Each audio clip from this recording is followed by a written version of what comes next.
Hey guys, welcome or welcome back. Tisha here, back for another recap of My Five Whys, Season 1, Episode 11, I believe it is. Tell all. So, we are back for another one of these extremely boring tell alls. Um, I probably shouldn't start off like that, but I just feel like the tell-alls are a little redundant when you're giving us a bunch of the same footage that we've seen, and it's over and over and over again with the same type of commentary that we got during the episode. But there are a little bit more things revealed here. And I guess when you're thinking about it in terms of it expanding over a season versus me reviewing it like 2 to 3 times a week, I can see how it may feel like, oh, yeah, I just got this information. Meanwhile, it really was stretched out more. So let me take that back. But I'm going to try to make this as interesting as I can. So we begin with Tamron Hall, one husband, five wives, 24 children, and more drama than you can ever imagine. I don't know if I'd call it a lot of drama, but that's what we're going with here. On the first season of My Five Wives, shocking confrontations, an anniversary oversight that pushes one wife to the edge, and baby fever runs wild. Cameras were there to capture everything, the good, the bad, and the awkward. Now they sit down to talk about it all, and everything is fair game. So we begin with the introduction of our newest polygamous family that is on TLC. And the same question that was asked of the Browns, which is why is it that the Williams family made the decision to do this show? And their answer reminds me a lot of the Browns, with the exception of the religious aspect, because they said that they wanted to show what a good, healthy polygamous family that does not rely on religion to keep them together looks like. In other words, eat your words out, Brown, eat your heart out, Browns. Some of them actually seem to like each other. This is about more than religion for them. So we find out that everyone was not on board to do the show at first, that it did take some time, which makes Tamron wonder like who those people are. So she kind of turns to Paulie and asked Polly her stance because a little birdie basically told her that Polly is hesitant to watch the show, meaning Polly has watched very little scenes. So it turns out that Polly has not watched the show because Paulie didn't want to see the way that Brady would be with his wives, her words, behind closed doors, meaning in the bedroom. My question is, what did she think that she would see that hadn't already been shown? I don't feel like these people would have been making out and making love and getting busy on TV, but for whatever reason, I guess she didn't want to see what the intimate moments look like, but I thought that there are times where he is affectionate with wives in front of other ones. So I was a little confused by that, which makes me want to go back and look. You all correct me if I'm wrong, but wasn't he affectionate at times in front of the other wives? I mean, he did kiss Robin a whole bunch of times on her birthday in other places than her mouth. So I don't know about that part of it. So before they get to the full episode, we find out a little bit more of their backstory, which is that they used to be AUB but are no longer a part of any formal organized religion. They are not accepted, as they told us before, by the local polygamous community because they are not traditional. Brady basically says that the Mormons don't want them because they're polygamous, and the polygamists don't want them because they don't think like most polygamists. I say screw them all. But this is me talking though, not the Williams family. Like I say, screw them all. Like whoever accepts you is going to accept you, and whoever doesn't just doesn't. But this, of course, is harder for them because they're actively in the community, surrounded by people who were once a part of their belief system. So the Williams say with them, the key thing is that's different than where the AUB stance is, that they embrace their words, gay marriage, racial equality, marriage equality, and gender equality, whereas conventional polygamists don't like that. For me, I think that's good that they're standing up for what they believe rather than what they're told. I would still love to know what them leaving looked like. What were the conversations that they had? What was the ultimate thing that was like, okay, yeah, we can't do this anymore? Because we really don't get to know about it. And part of me wonders if that's because maybe they had some type of agreement with them when they decided to come on the show or what. But for whatever reason, they're not really diving into it. So, what did I say? We didn't get to know more about that. Instead, we got a clip of the wife who gets the short end of the stick. So we go from that, where they're telling us about that, to Tamron immediately jumping into clips where we see Rosemary. Um, Tamron goes to clips with Rosemary and the night that Polly took her time to have Brady close her window. She called and she was like, I need you, Brady. I can't get the window closed and it's cold outside. And Brady was in bed at that time with Rosemary. And we see in the clip that she says that she feels like sometimes Polly has intentionally done this and it's often on her night. The clip also shows Rosemary admitting that Polly, in her eyes, has gotten extra time for 18 years. I really wonder how Paulie feels in watching that clip because you can't really mask that. There's this thing where she smiles, but I can tell often it's not a genuine smile. I also wonder about Rosemary because I don't think Rosemary is truly honest with her feelings in this segment. So Taryn asks Rosemary if she thinks that Paulie deliberately tried to steal her time with Brady. And Rosemary claims that she did speak to Polly and she no longer believes that. So Taryn is thinking like me, which is, for 19 entire years, you've thought that this lady has taken your time, has done it on purpose. And after one conversation, y'all are okay. She's not buying it. So she's like, okay, you said you talked to Polly. What was the conversation about? And Rosemary can't get it out. I mean, it takes nothing from me to recall some of the things that I said during the conversation. Now, I may not be able to repeat it verbatim, but I know the gist of what I said. So she's like, what did you say? And Rosemary's like, um, I- you know, she's struggling. It's like watching a kid get busted for lying or watching someone who cannot explain their feelings or their emotions. So Tamara's like, okay, there's something deeper going on here. She says her eyes are tearing up. Either this wasn't resolved or you're not telling me the whole story, because Rosemary, she's like timid, she's kind of like looking down a little bit. And I think it's both. I think because I say it's both because Paulie even admits that they've spoken about this before, meaning this has occurred on multiple occasions, which makes me feel like Rosemary has spoken about it and Paulie continues to just do what Paulie does, which sometimes to me seems like be a little selfish with time, right? So Polly says she thought that on her part it was resolved and didn't realize for Rosemary that it wasn't. I don't buy it. Taryn asks again, is it resolved?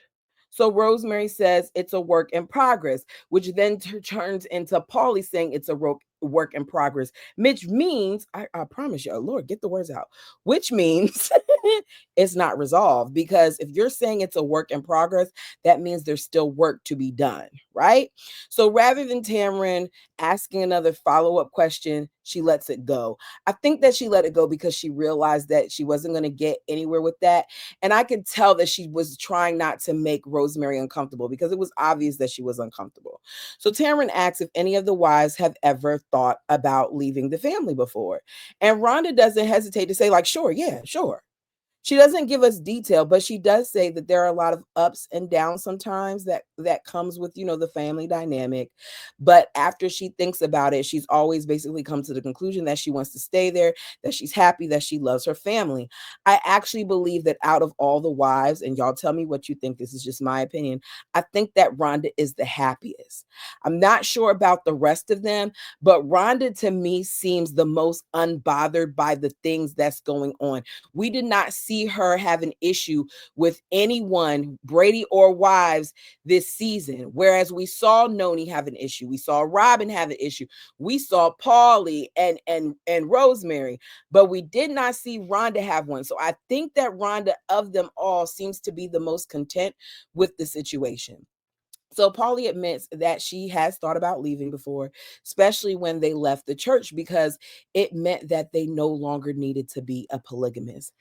I wish that they parked the car right here, because I have more questions than answers in regards to them deciding once they left that they no longer believe that they needed to be polygamous, because you don't believe that you need to be polygamous, yet you stayed married, you stayed together, y'all could have still lived together and not continued with the marital acts, but you're still living a polygamous lifestyle. And it's hard for me to understand how this works if you don't believe that that is a tenet that you have to have in order to make it to the kingdom. And it makes me wonder if she knew, or if any of the wives knew, that Brady would choose them, would they still do this? If they knew that Brady wanted to be a one woman man, would they still desire to be a part of this family, or would they want Brady for themselves? It's just something that I was thinking about, right? I think that a lot of them stuck around because it was just too hard for them to leave, because they didn't want to, disrupt their family dynamic.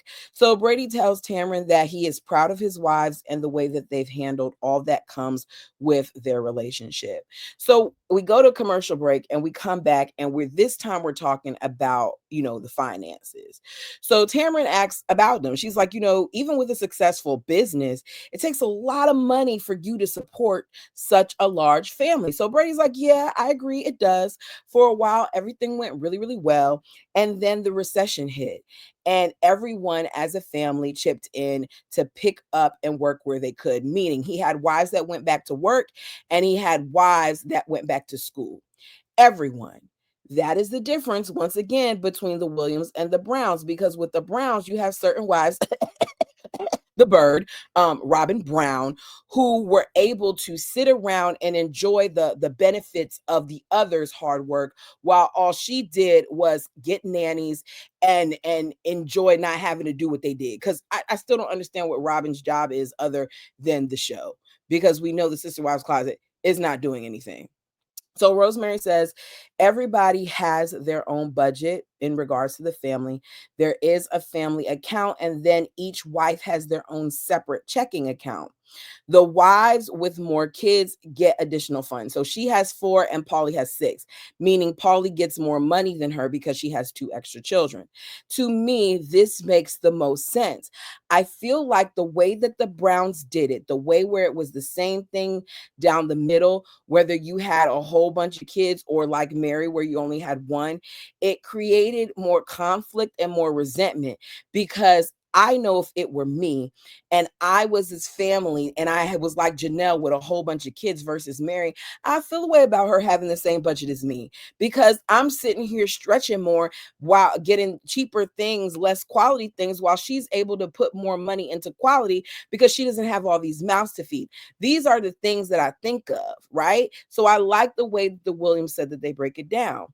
Money from the central account is dispersed, as I said, into each wife's account. Then each wife spends her money the way that she desires to. So the subject of college and the funding for that comes up. Brady admits that they cannot afford to send their kids to college. I completely understand Brady in this. I have one. And the thought of him going to a very expensive institution and getting a whole bunch of loans and all those other things was something that I very early on did not want for my child, to the point where I said, you have to do well in school. And he's capable, because I'm not saying you don't say that to kids who, because not everybody is good at school. But because of his abilities, I said, you have to do well in school if you desire to further your education and not be in debt. You need to be making sure that you are active and you maintain a certain GPA, because we need that scholarship money. And to me, it seems like that's kind of the same conversation that, the Williams family had with their kids. So Brady says that the kids know about the expectations in order to further their education. So, because they know that, they work harder. He says he has four daughters with full scholarships. That is amazing. And to me, that speaks to the children as well as the parents.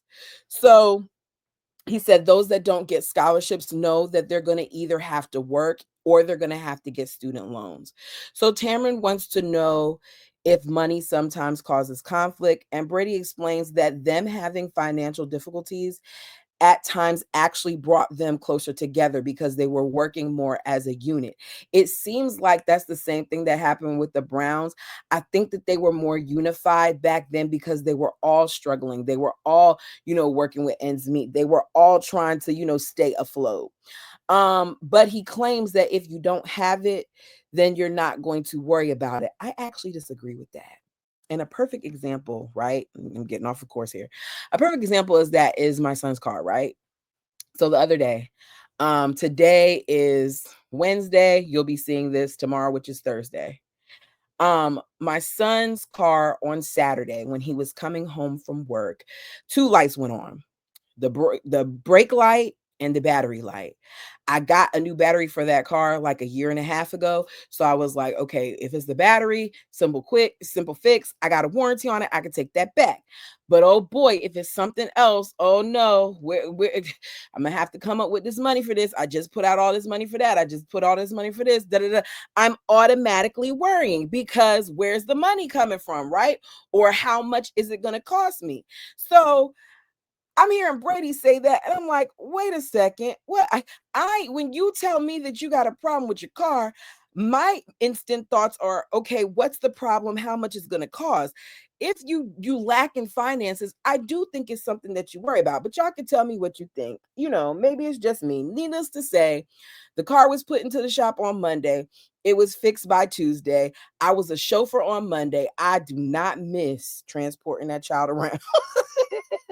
I had to get off work early. I had to pick him up from school because he doesn't take as many classes. I had to pick him up from school, bring him home, let him change clothes, bring him to work, come back. Well, I didn't come back home. I went to my man's house. Went to my man's house, waited there. Then I had to wait for him to get off, go pick him up. It was just a whole bunch of unnecessary stuff. Story time. I'm sorry. Y'all know I get to rambling. Anyways, I say all that to say, to me, I would still think that you not having money would be a concern, but that's just me. Okay. Oh, the vehicle was fixed. Several $100 later, it was fixed. It was the alternator and some belt. Oh joy. Um, y'all, it has been lately, I don't know what's going on, but it has been money after money after money after money. And I'm thankful that there's things such as payment plans and paying for, because life is life. And I know I'm not the only person who feels that way. Am I alone out there, people? I know I'm not the only person who feels that way. Anyways, me in this rambling, let me go back. Okay. So next, the discussion, they discussed the Williams needing to leave their polygamous community. It sounds like it was an uncomfortable position for them to leave, especially because, as Brady says, he was a leader in their group. We really do not get a detailed account, as I said, of them leaving. And we go from that to Tamron asking about where the family thinks they will move. Paulie says that she'll go wherever Brady decides that he wants to go, but she would prefer to stay in Utah. I noted that she said wherever Brady will go and not the family. And then right after I wrote that in my note, Noni then corrects her and says, where we all decide to go. I said, woo, child. Now she says where we all decide to go, and she laughs. But there was a little bit of heat, in my opinion, to that where we all decide to go, like Paulie. What you mean where Brady says this is a unanimous decision over here. We're not the Browns. So Paulie says, well said, Noni. Well said. They laugh about it.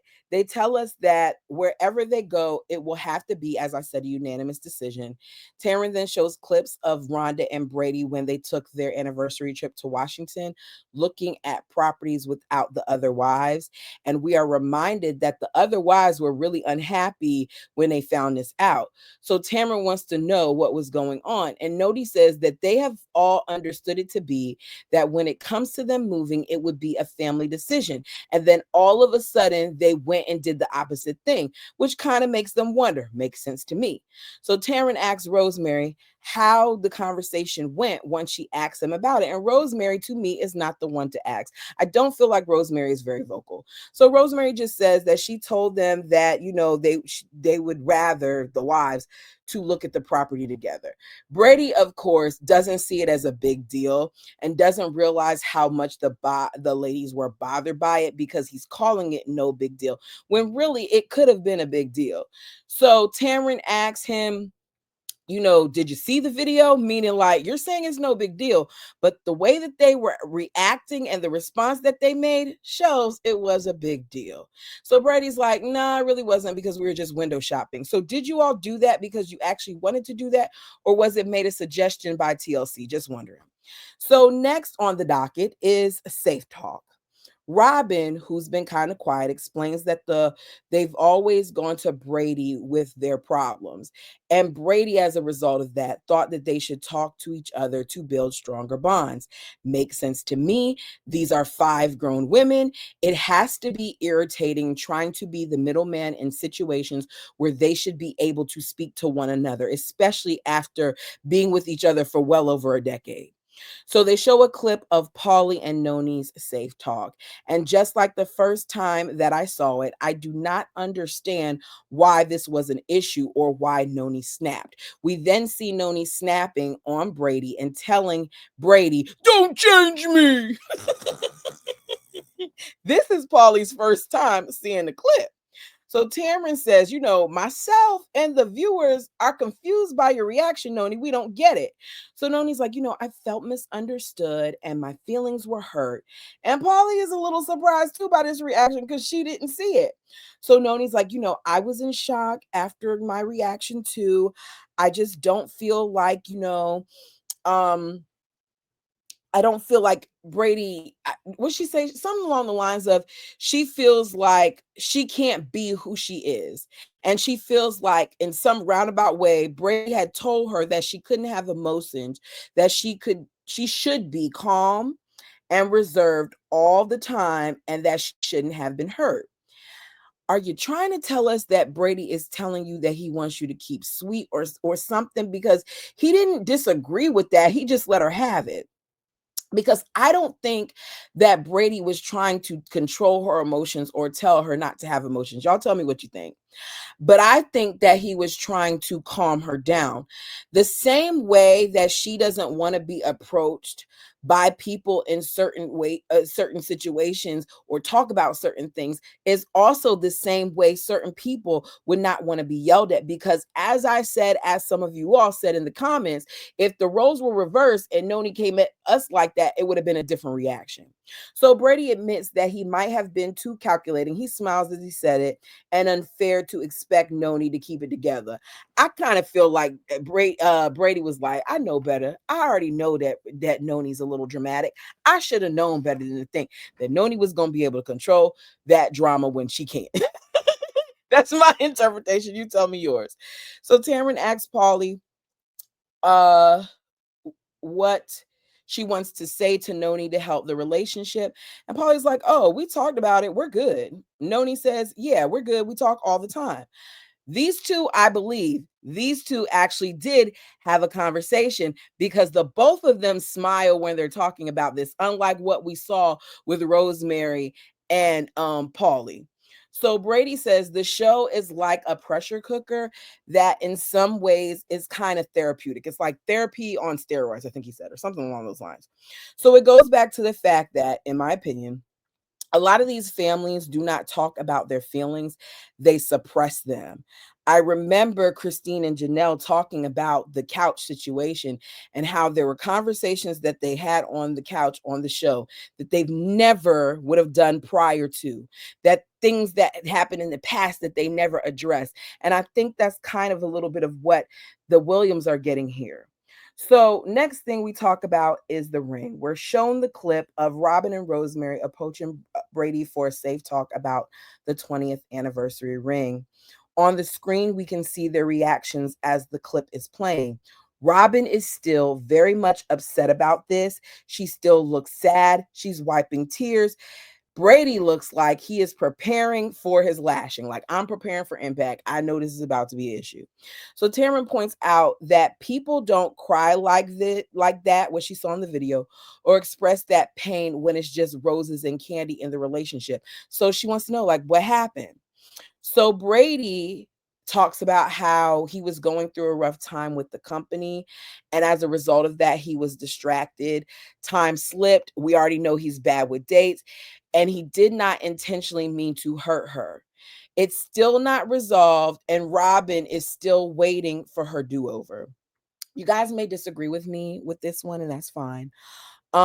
If they were struggling with money, is he really expected to get her a ring right there and then? Is there not a grace period? Could they not have had a conversation prior to? Because, in my opinion, I feel like at this point, the ring, like, what do we want here? Do we want a new ring? Do we want some grand gesture like a trip or something and then get the ring represented? Like, what's the end goal here?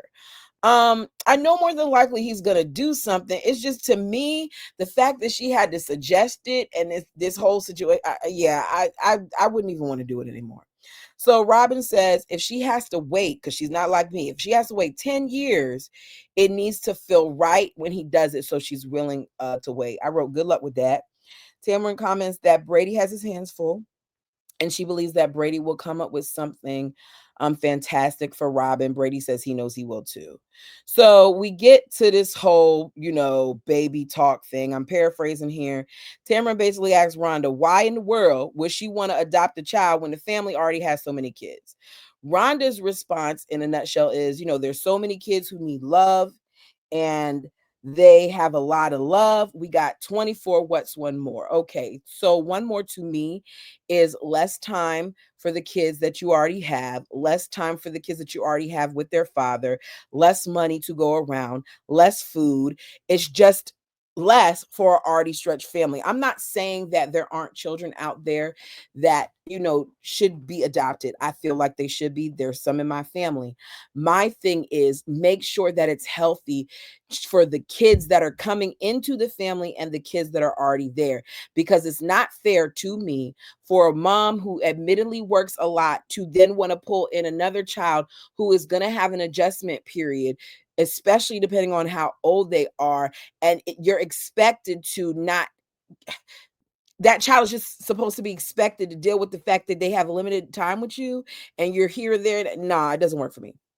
So next is the clip about Noni wanting a baby. Um, the whole comment about, I'm not saying anything because that's like throwing our sex life in the otherwise faces. So Tamara points out, like, look, Noni, you said you didn't want to tell the other wives that you were going to have a baby or start working on having a baby. And then you proceed to go to Rhonda and tell her about wanting another baby. Thank you, Tamron, because I was side eyeing Noni for that too. Noni's like, I have a close relationship with Rhonda. And then she's like, I'm not saying that, I don't have a close relationship with other wives, but you don't. I call bull. All five of you aren't close. You already said on the show that you're close to Rhonda. Don't try to switch it up now. Just like Rosemary and Robin are close. It's okay. Tamron asks why Noni was nervous about telling the other wives, and Noni says that she knows that Rhonda wouldn't be hurt by her discussing her sexual relationship with Brady, but some of the other wives would. So Rosemary says, like, look, I wasn't hurt, but I did get hurt when I found out the decision by watching the episode. That means you were hurt. Rosemary says Brady got defensive when she confronted him about it, and Tamron wants to know why. Rosemary doesn't know that. So she's like, you got to ask him that. I don't know. Brady tries to avoid it at first, but Tamron isn't having it. So Brady says that he felt defensive because he felt like he was being attacked. In this situation, I'm Team Rosemary on this because the moment that you all knew that this was going to be on national television because the cameras were there, they were around while you were having these various talks, something should have been said to these ladies prior to the conclusion of filming. Because I'm sure whether it's a week or a month before it airs for us to see, at some point you were made known of this footage or that it was going to air. Well, maybe you didn't know that it was going to air, but you knew what you filmed. So you should have said something to them. I feel like it's cowardly not to have a conversation with them and just let them find out that way. I feel like it's a way to blindside. I think that I got to kind of take back my words on that because the fact that Rosemary said something means she does speak up at times, but I wonder if any of the other wives said anything about it. So Rosemary says that she later went to Noni and told her she felt betrayed. And Noni explains that, we've never told each other before when we were trying to have a baby in the past. So, I didn't feel like I needed to tell you now. If that's the case, then why did you feel like you needed to tell Rhonda in that moment? She's claiming she was trying to be authentic, which would imply in the past that you did tell certain wives about your pregnancy. So I don't know if I buy that. You all tell me what you think, but if you don't normally say it, then why are you waiting until a film crew is around to have a conversation with Rhonda? She could have easily waited until the cameras were down to have said conversation with Rhonda. So part of me, and I could be wrong, y'all tell me how you feel. Part of me feels like this was her kind of making a slight dig, but that could just be me thinking. So Tamron asked Noni about the pregnancy test. She didn't flat out come out and say, no, I'm not pregnant. But the fact that the otherwise don't know anything, she's not pregnant. So Paulie too was thinking about getting on the baby train. And she told Brady that she might want to have another baby. And they decided it wasn't a good idea. Let me tell you something. I wanted to have more kids too. I did. But the way that time has lapsed and the way that my son is now 18 and the way that everything is so much more expensive now, like childcare and food and all that other stuff. No. No. Not only that, I'm missing a vital thing on this finger. So no. I don't want to do it. I don't want to do it. So next is a clip of the conversation in which Brady pretty much tells the world that the wives use birth control and the wives refused in that setting, some of them to confirm whether or not they did or didn't. Tamron asks, why was this conversation so difficult? And Noni says that they were raised that birth control was wrong. They don't want to make it awkward for their families, who some of them already disapprove of them even doing this show. Some of them are already disappointed them for leaving in the church. So they just didn't want to make things tougher. I wish I knew whether or not their families brought up this conversation to them, but it doesn't seem like they did. So we're reminded of the change of design of this whole tattoo that Brady is supposed to be getting. The original tattoo was supposed to be. Rosemary says that she likes it now because it represents them. Paulie loves it. Rhonda didn't like it, but now feels like it's part of Brady now. So she loves Brady. Tamron calls that a PC answer. Rhonda says she was originally opposed to it, but she appreciates it now because she knows how much it means to Brady. So we get on the subject of Rhonda's cancer. Tamron asks Rhonda about the breast cancer scare. Rhonda smiles as she watches the clip of the family blessing her. When I saw that clip, I was reminded too of how powerful it is when everybody is in agreement of the same thing, whether you believe in prayer or in this case of the blessing that they're calling it or not. There is proof that putting good energy out there sometimes does change situations. And I think that's kind of what they were doing here. Rhonda says that she could sense everyone's hands putting strength into her. And she then talks about how she was raised when it came to viewing illnesses. She says, if you were good enough, you'd be miraculously healed. If you weren't healed, then somehow because you were so strong, your position in the next life would be that much better because of the suffering that you had in this life, which is one of the reasons why a lot of them feel like the suffering that they have in plural marriage is what gets them to the kingdom, because the more pain that you experience, the higher you'll be lifted. And that's sad. I hate that they're taught this. And Rhonda's like, she just doesn't want her family to believe that anymore. She says there's so many options in the medical field has come so far. I'm summarizing her words here, but she believes that God can heal you, that God helps those who fight, search, and help themselves. Brady said he got choked up at the thought of losing her and her not being there because of how much she means to the family. We're shown the clip of her finding out that she's okay. As they're watching the clip, some of the women do get, a little, you can see the watering of the eyes and things of that nature. From what she's saying, it does not sound like she went and removed the lump, because she said there's still something, this is still something that she'll continue to test. She's going to do the test to see genetically if she carries the gene or not. And if she does carry the gene, as scary as it is, she's going to have all her breast tissue removed. And that's basically the way that it ended. Overall, my thoughts on this season is that it was a good season. I like this family. I wish that they were around for more than 2 seasons. I'm interested in seeing what the second season brings. I think that Brady has proven to be a much more solid guy than what I've seen in Cody. He's not perfect. There's things that he needs to work on, but I think that overall he's a good guy.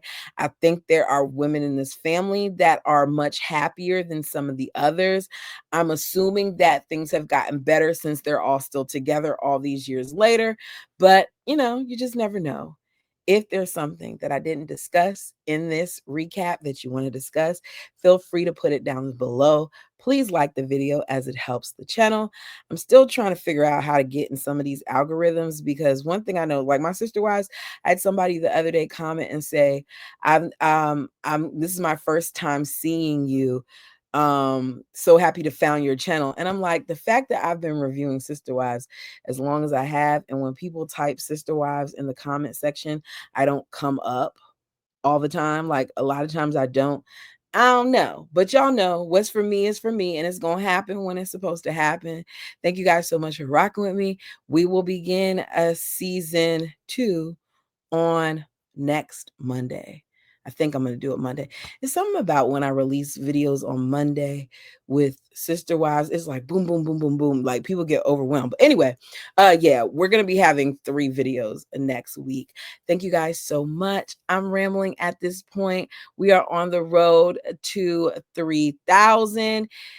If you've watched and you haven't subscribed, what are you waiting for? It's a lot of love over here.